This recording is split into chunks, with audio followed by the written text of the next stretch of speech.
Friends, welcome to my channel turning point. आज मैं class 10th का बहुत ही इम्पोर्टेंट टॉपिक चैप्टर लेकर आया हूं, जो चैप्टर 4 है, जो मैथ से रिलेटेड है। उस चैप्टर का नाम है द्विघात समीकरण। It means quadratic equation. अब इसमें द्विघात समीकरण को पढ़ने से पहले सबसे पहले हम लोग द्विघात बहुपद के बारे में जानेंगे कि द्विघात बहुपद क्या है, जो हमने क्लास 10th में चैप्टर नंबर 2 में पढ़ चुके हैं। उसको पढ़ा है मैंने। तो द्विघात बहुपद क्या कहता है कि ax² plus bx plus c, ये उसका व्यापक रूप होता है, जहां a b और c वास्तविक संख्या हो और a equal to not zero, यानी a का जो वैल्यू है ये जीरो नहीं होना चाहिए, यानी ये टर्म जो है गायब नहीं होना चाहिए, इसमें कुछ ना कुछ होना चाहिए, एक जगह पे कुछ होना चाहिए। तो ये आपका द्विघात बहुपद था। लेकिन आज जो हमको मेन टॉपिक पढ़ना है वो है द्विघात समीकरण, quadratic equation. So come to the point. द्विघात समीकरण, तो द्विघात समीकरण क्या है? तो वैसा समीकरण जिसमें चर का अधिकतम घात 2 हो। जिस समीकरण में चर का अधिकतम घात 2 होगा वह द्विघात समीकरण कहलाएगा। और इसमें भी कंडीशन है कि ये जो है, इसका जो मानक रूप है, पहले इसका मानक रूप ax² plus bx plus c equal to 0। अब देखो, द्विघात बहुपद और द्विघात समीकरण में क्या फर्क है। द्विघात बहुपद में आप देख रहे हो कि इसमें इक्वल में कुछ नहीं है। जब इक्वल में कुछ नहीं हो तो वैसे चीज को हम द्विघात बहुपद कहते हैं। जब इक्वल में 0 हो या इक्वल में कोई और संख्या हो तो वह द्विघात समीकरण होता है। यानी समीकरण में क्या होता है कि इक्वल में कुछ ना कुछ होता है, तभी वो समीकरण होता है। और बहुपद के लिए जरूरी नहीं है कि इक्वल में कुछ हो, ये इस रूप में होगा जबकि समीकरण इस रूप में होगा। और इसमें भी क्या है कि जहां a b और c वास्तविक संख्या हो तथा a equal to not zero, a वास्तविक हो, b वास्तविक संख्या हो, c वास्तविक संख्या हो, माने ये सब वास्तविक संख्या होना चाहिए। और a का जो वैल्यू है इसमें भी जीरो नहीं होना चाहिए, यानी ये टर्म गायब नहीं होना चाहिए, x² का टर्म रहना चाहिए। जब x² रहेगा तभी वो द्विघात समीकरण होगा। अब जैसे इस चीज को हम समझते हैं, सपोज दैट आपको दे दिया 3x² प्लस 4x प्लस 5, ये क्या है? आप इसको क्या बोलोगे? ये बहुपद है या द्विघात समीकरण है? तो ये क्या है? इसके इक्वल में कुछ नहीं है, सो ये बहुपद कहलाएगा। अब हम दूसरा चीज लिखते हैं, 2x² minus 5x plus 4 equal to 0। यहां इक्वल में आ गया कुछ, सो यह क्या हो गया? द्विघात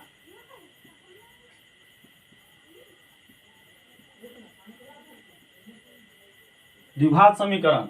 क्योंकि इसके इक्वल में कुछ है, 0 है या कुछ और भी नंबर हो सकता है, तो जब भी इक्वल में कुछ होगा और इसका पावर 2 होना चाहिए। द्विघात बहुपद के लिए भी पावर 2 होना चाहिए और इसमें भी मैक्सिमम पावर 2 होना चाहिए, तभी ये द्विघात समीकरण होगा। तो आपने देखा कि इसका मैक्सिमम पावर 2 है और इक्वल में भी 0 है, सो यह द्विघात समीकरण हो गया। तो ये था आपका द्विघात बहुपद और द्विघात समीकरण।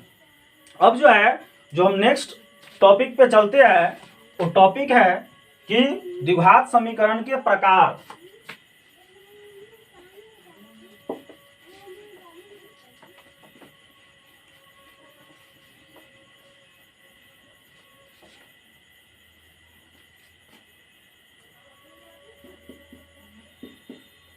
द्विघात समीकरण के प्रकार। तो द्विघात समीकरण के प्रकार यानी द्विघात समीकरण 2 प्रकार के होते हैं। एक जो होता है शुद्ध द्विघात समीकरण,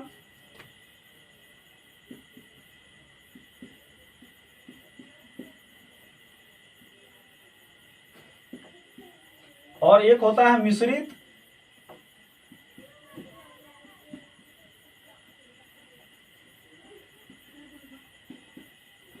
द्विघात समीकरण।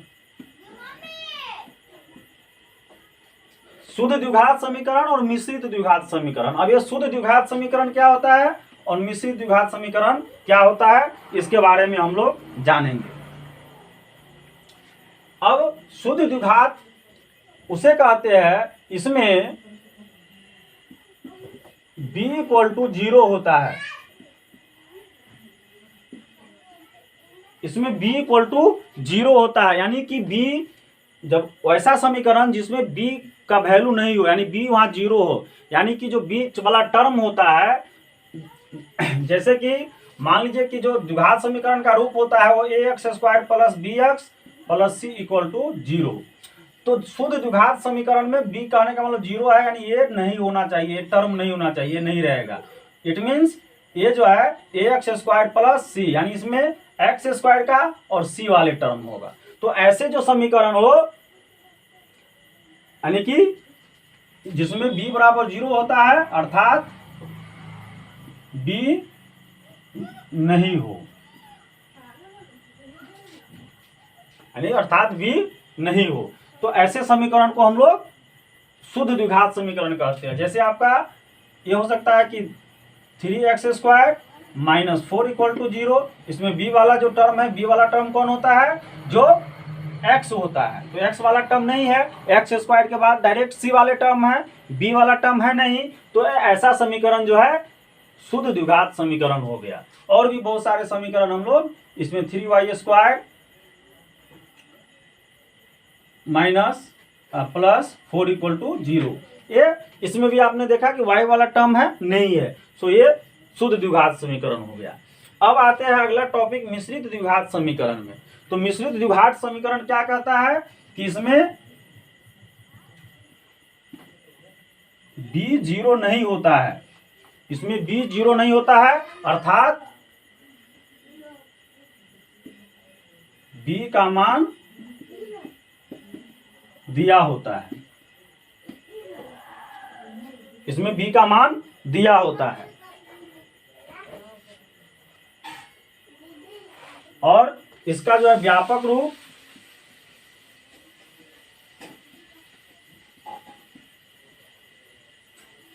ax² + bx + c = 0 हो इसमें।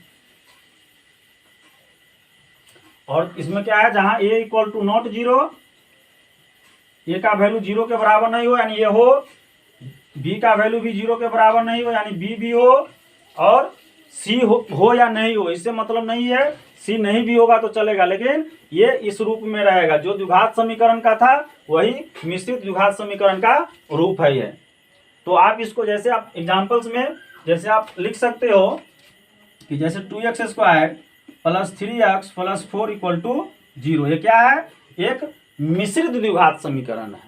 या 4x² + 5x और c नहीं भी होगा और डायरेक्ट इक्वल में 0 होगा, तो ये भी मिश्रित द्विघात समीकरण है, यानी b होना इसमें जरूरी है। इसमें b नहीं है, जो शुद्ध द्विघात समीकरण था उसमें x वाले टर्म कहीं देखते हो, नहीं देखते हो, y वाले टर्म इसमें देखते हो, इसमें नहीं देखते हो, लेकिन इसमें क्या है कि a का टर्म b होना चाहिए, b का टर्म होना चाहिए, c हो या नहीं हो, इससे मतलब नहीं है। जैसे इसमें देखा कि आपने 4x², तो यहाँ पर आपने देखा कि a है, यहाँ पर देखा कि b है, लेकिन यहाँ पे c नहीं है, c नहीं है, तो c नहीं है फिर भी ये चलेगा, b होना जरूरी है और a होना जरूरी है इसमें। तो ऐसे समीकरण आपको मिश्रित द्विघात समीकरण कहलाता है। नाउ अब हम लोग अगले टॉपिक पे चलते हैं।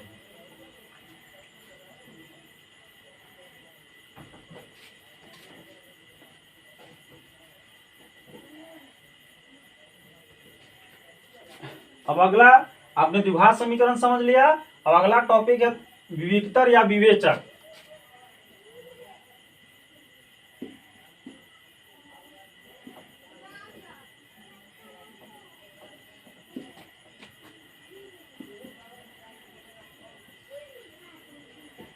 जिसको हम लोग डिस्क्रिमिनेंट बोलते हैं।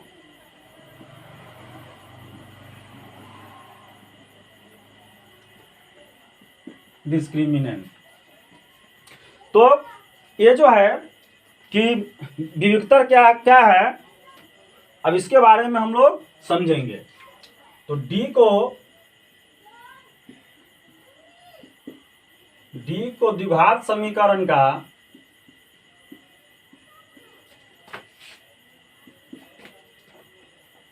विविक्तर या विवेचक कहते हैं।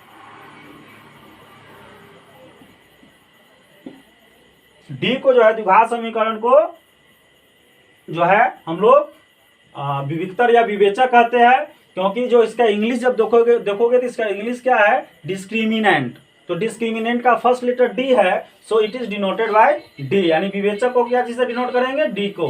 विविक्तर को क्या चीज से डिनोट करेंगे, डी से डिनोट करेंगे।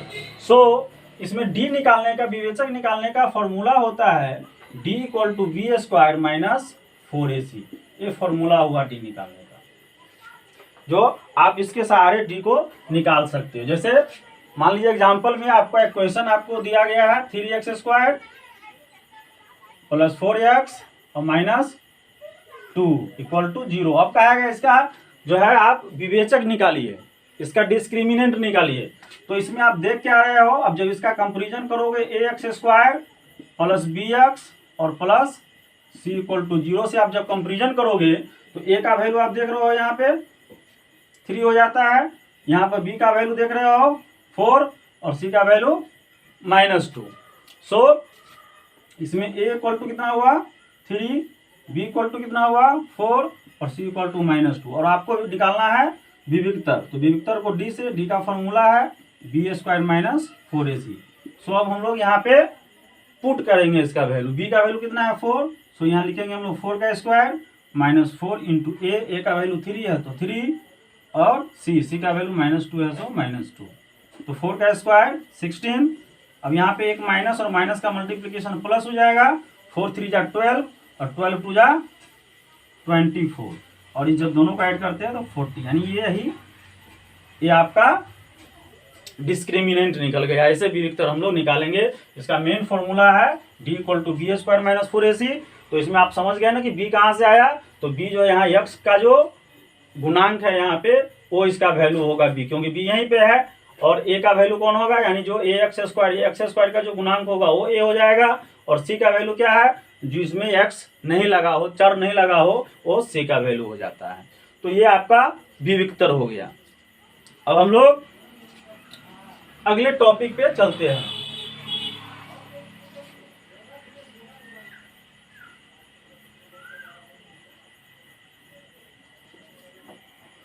अगला जो टॉपिक है वो टॉपिक 4 है द्विघात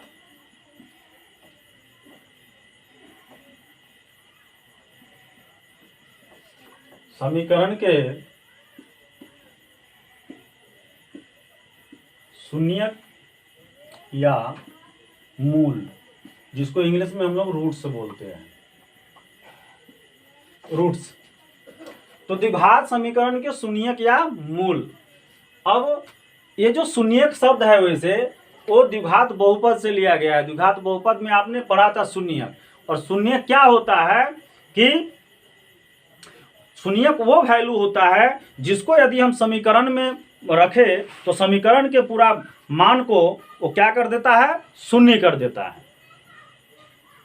वो इसीलिए उसका नाम पड़ा शून्यक, क्योंकि जो वैल्यू उसको रखेंगे तो उस वैल्यू उस समीकरण के पूरे मान को 0 ला देता है, तो वह उसका शून्यक होता है। और वही चीज इसका द्विघात समीकरण में मूल होता है। यानी शून्यक और मूल दोनों एक ही चीज है, दोनों समान चीज ही है।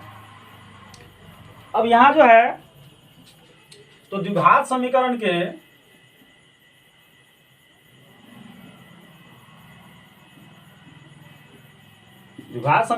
दो शून्यक होते हैं।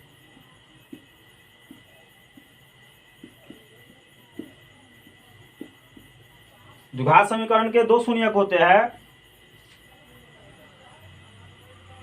अर्थात जब हम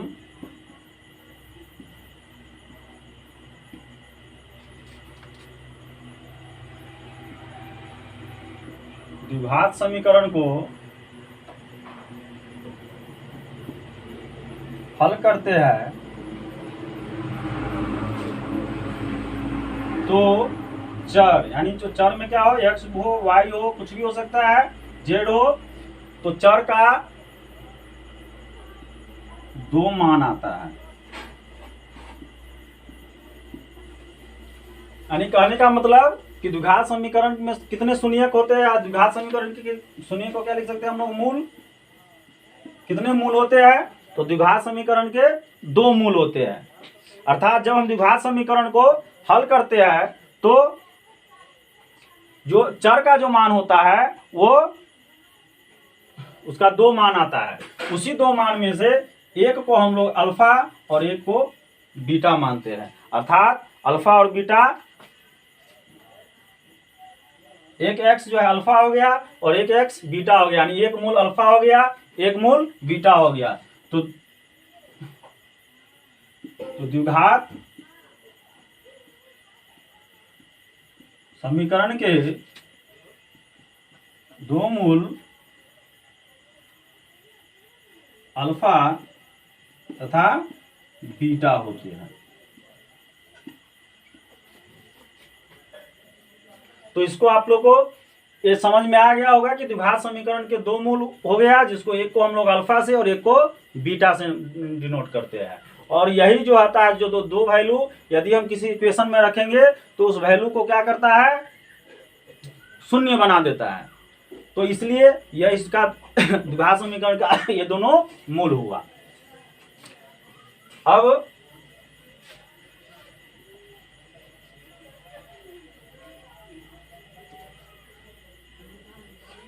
द्विघात समीकरण के मूलों का जो होता है, मूलों का योग, मूलों का योग यानी 2 मूल होते हैं, एक अल्फा और एक बीटा। अल्फा प्लस बीटा, इसका वैल्यू होता है माइनस बी बाई ए।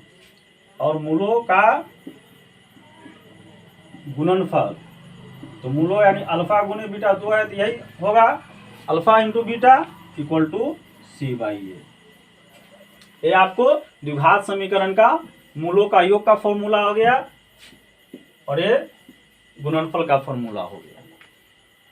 सो अब जैसे मान लीजिए कि आपको कोई द्विघात समीकरण दिया रहता है 3x² minus 5x plus 4 equal to 0। अब इसको मूलों का योगफल निकालना है। सो हम लोग लिखेंगे अल्फा प्लस बीटा, फॉर्मूला इसका होता है माइनस बी बाई ए, तो माइनस बी बाई माइनस और बी का वैल्यू -5 बाई ए का वैल्यू 3 हो गया, यहाँ 3, तो ये हो गया आपको 5/3। और जब गुणनफल निकालना होता है तो अल्फा इंटू बीटा, तो अल्फा इंटू बीटा क्या होता है फॉर्मूला सी बाई ए, तो सी का वैल्यू यहाँ क्या हुआ 4 और ए का वैल्यू यहाँ पे 3, सो 4/3। ये आपका मूलों का योग और मूलों का गुणनफल। नाउ जो है हम टॉपिक आते हैं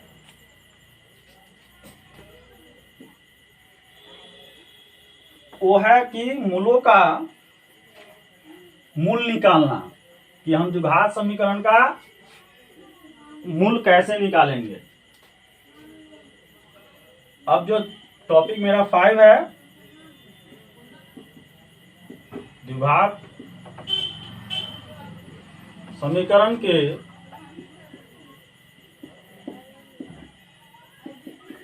मूल निकालने की विधि।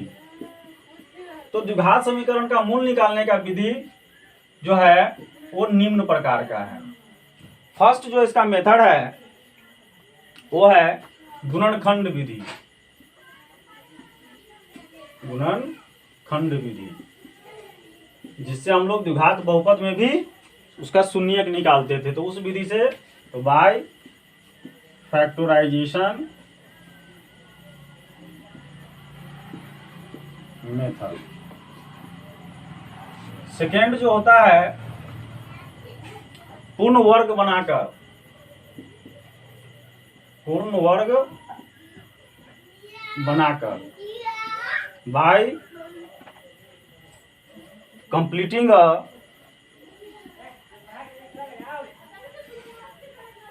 The perfect square.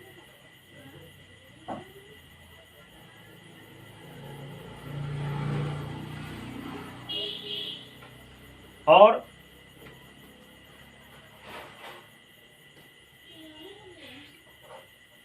पूर्ण वर्ग बना करके, जैसे मान लीजिए कि आपको 5x² - 6x + 2 = 0 ये इक्वेशन आपको दिया गया हुआ है। 5x² - 6x + 2 = 0। और जब इसका आपको मूल निकालना हो, यानी शून्यक निकालना हो, तो आप गुणनखंड करोगे तो ये 5 2 जा, फर्स्ट इंटू लास्ट करते हो, 5 2 जा 10, तो 6 को ऐसा किसी भी रूप में तोड़ने पर वह 10 नहीं आएगा, और ना उसको ऐड करके -6 होता है, यानी बीच वाले टर्म को हमको तोड़ना होता है ना 2 में, तो नहीं होगा। सो जब वहाँ हमको प्रॉब्लम होता है तो हम ऐसे को पूर्ण वर्ग बना करके हम लोग मूल निकालते हैं। सो सेकेंड मेथड आपको है पूर्ण वर्ग बनाकर। और थर्ड जो मेथड है वो है द्विघाती सूत्र का प्रयोग कर। अब इसमें भी कुछ ऐसे समीकरण होते हैं जिसका गुणनखंड निकालना काफी कठिन होता है। आप उसको जो गुणनखंड की विधि सीखे हो उस विधि से आप उसको सॉल्व नहीं कर सकते हो, तो इसके लिए हम लोग जो है द्विघाती सूत्र का प्रयोग करते हैं। जैसे एक इक्वेशन आपके पास है 3x² - 5x और -1 = 0। अब इसका गुणनखंड आप करके देखो, होता है आपसे, आप इसका गुणनखंड करना, और आप इसका गुणनखंड जो है करो कि ये होता है या नहीं होता है। मैं इसका, और जब गुणनखंड करोगे तो इसमें जो है x का वैल्यू जो है, एक x का जो वैल्यू आएगा 5 + √3/6, और एक जो है x का वैल्यू आएगा 5 - √3/6। 5 + √37, ये 37 आएगा। एक x का वैल्यू 5 + √37/6 और एक का आएगा 5 - √37/6। जब इसका आप गुणनखंड करोगे तो ये नहीं कर सकते हो, ये गुणनखंड करना इसका उससे करना बहुत कठिन है। सो ऐसे के लिए हम लोग द्विघाती सूत्र का प्रयोग करते हैं। अब द्विघाती सूत्र होता क्या है इसके बारे में जानना है।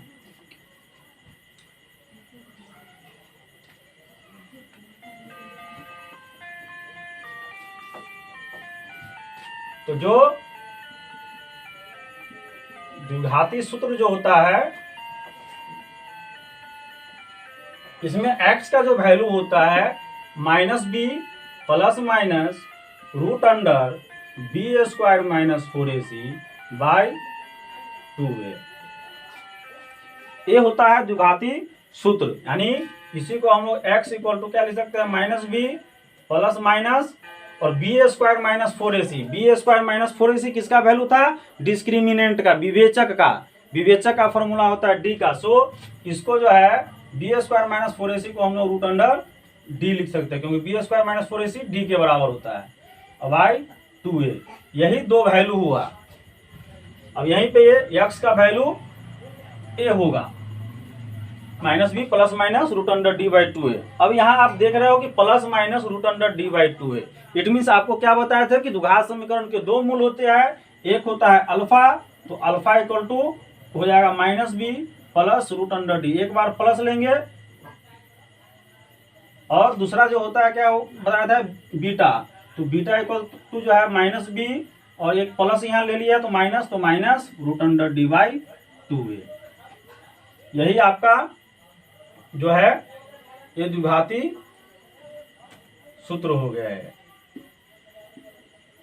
ये द्विघाती सूत्र हो गया अल्फा का और एक बीटा का। इट मीन्स यानी कि हम यहाँ पे अल्फा के जगह पे x भी लिख सकते हैं। x = एक x का वैल्यू ये होगा और a x का वैल्यू a होगा, और यहाँ हम लोग अल्फा लिख के -b + √d/2a और बीटा = -b - √d/2a। ये वैल्यू होता है द्विघाती सूत्र, ये हो गया जो है। ओके, अब जो है जो अगला टॉपिक जो है वो है मूलों की प्रकृति। ये 6 है मूलों की प्रकृति।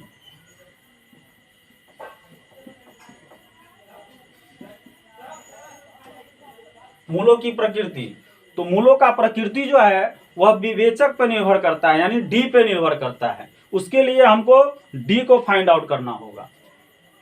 तो मूलों के प्रकृति का कुछ रूल है। तो फर्स्ट रूल है, यदि डी का जो वैल्यू है आपको ग्रेटर होता है 0 से, डी का वैल्यू 0 से बड़ा हो, जब आप डी निकालोगे तो 0 से बड़ा आया वैल्यू, 0 से बड़ा यानी प्लस में वैल्यू आवे, तो जब प्लस में वैल्यू आएगा तो मूल जो है इसका वास्तविक और असमान होगा। तो डी यदि बड़ा हो 0 से, डी का वैल्यू जब निकालोगे और 0 से बड़ा हो गया यानी प्लस में आएगा तो ही बड़ा होगा 0 से, तो वैसे मूल जो होते हैं वो मूल वास्तविक, उसका मूल जो होगा वास्तविक और असमान होगा, यानी वास्तविक मूल होगा आएगा, असमान होगा, अलग अलग होगा। जैसे एक का आंसर, एक का मूल 2 आ गया, दूसरे का 3 आ गया, अलग अलग आएगा। अब जो सेकेंड है, सेकेंड में यदि डी इक्वल टू होता है 0, डी का वैल्यू 0 के इक्वल में आता है, तो मूल जो है वास्तविक और समान होगा, मूल जो है वास्तविक और समान होगा। ऐसे कंडीशन में मूल वास्तविक होगा और समान होगा। कहने का मतलब कि दोनों का वैल्यू सेम आएगा, है ना, यानी कि इसमें जो होगा अल्फा बराबर भी माइनस बी बाई 2a हो जाएगा और बीटा बराबर भी माइनस बी बाई 2a हो जाएगा। ये आपका जब मूल वास्तविक और समान हो तो एक का दोनों का वैल्यू सेम आएगा, minus B by 2a minus B by 2a दोनों सेम आएगा। अब थर्ड कंडीशन है कि डी जब छोटा हो 0 से, डी जब छोटा है 0 से, कब होगा छोटा? जब इसका वैल्यू माइनस, जैसे माइनस 11 आया जो छोटा है 0 से। तो इस कंडीशन में मूल वास्तविक नहीं होगा। इस कंडीशन में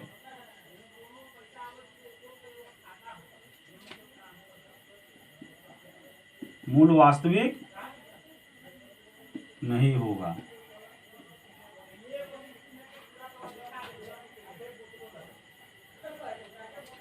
और एक चीज जान लीजिए कि इस कंडीशन में मूल, जब वास्तविक मूल होगा तो वास्तविक मूल में हम मूल को निकाल सकते हैं, अल्फा बीटा को निकाल सकते हैं, यानी एक्स का वैल्यू को हम निकाल सकते हैं। कब? जब मूल वास्तविक हो। तो आपने देखा डी बड़ा है उस स्थिति में भी मूल वास्तविक है, और डी जब बराबर है 0 का उस स्थिति में वास्तविक है। लेकिन जब डी छोटा होता है 0 में तो मूल वास्तविक नहीं होता है, और मूल जब वास्तविक नहीं होता है तो उस स्थिति में मूल नहीं निकाल सकते, यानी इस स्थिति में मूल नहीं निकलता है। इस स्थिति में मूल नहीं निकलता है। तो आ रहा है समझ में? अब जो है नेक्स्ट एंड लास्ट टॉपिक पे आते हैं हम लोग। नेक्स्ट लास्ट टॉपिक इसका है 7, द्विघात समीकरण बनाना। जिस तरह से आप लोगों ने द्विघात बहुपद बनाया था उसका एक फॉर्मूला आपने लिखा था, सेम इसी तरह से इसमें भी होता है। जब द्विघात समीकरण बनाओगे तो x square minus alpha plus beta into x plus alpha plus beta into x plus alpha into beta. और ध्यान दीजिएगा द्विघात बहुपद में हम लोग इक्वल में 0 नहीं देते थे, ये सबसे बड़ी बात ध्यान देना है, क्योंकि द्विघात बहुपद में 0 नहीं होता है इक्वल में। लेकिन इस समीकरण में आपको 0 देना होगा, तब जाके ये द्विघात समीकरण हुआ। तो ये हो गया, यानी इसको हमको क्या कह सकते हैं, x square minus alpha plus beta को क्या कहते हैं, मूलों का योग into x alpha into beta को क्या कहते हैं, मूलों का गुणनफल इक्वल टू 0। तो ये था इसका लास्ट टॉपिक। अब हमने जितने भी टॉपिक थे यहाँ पे, द्विघात बहुपद क्या है उसको समझ लिए, द्विघात समीकरण क्या है, विवेक्तर या विवेचक किसे कहते हैं, द्विघात समीकरण के सुनिए क्या मूल क्या है, जिसको इंग्लिश में रूट्स बोलते हैं। 5 टॉपिक था द्विघात समीकरण के मूल निकालने की विधि क्या क्या है, और 6 में मूलों की प्रकृति क्या है, और द्विघात समीकरण बनाना। तो इन सारी चीजों को हमने अच्छी तरह से पढ़ लिया, समझ लिया। तो चलो, thanks all of you. Video अच्छा लगा हो तो लाइक और कमेंट करें,